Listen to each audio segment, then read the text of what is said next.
بلکې یو واقعه راځي چې په دغه دربار کې صحابه ناست دي، شاهي دربار دی. یوه نوړۍ یو صحابي نه پرېوته، هغه چې درستخان هغه نوړۍ راغسته، بل صحابي په سنګله باندې و چې دا څه کې،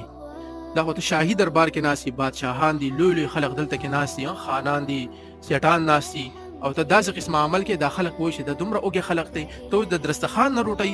ټوکړه رالې تا نه وغورځي نوړۍ او هغه ته بیا خولې تا چې مه کوه، ګینې دا کار مه کوه. هغه صحابي ته وکتل او ویې ورته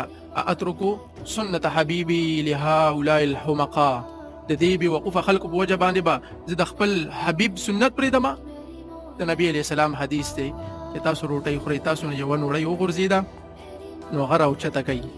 او صفای کوي، که د استعمالولو قابل وي، د خوړو قابله وي نو هغه اخورئ او شیطان دپاره یې مه پرېږدئ.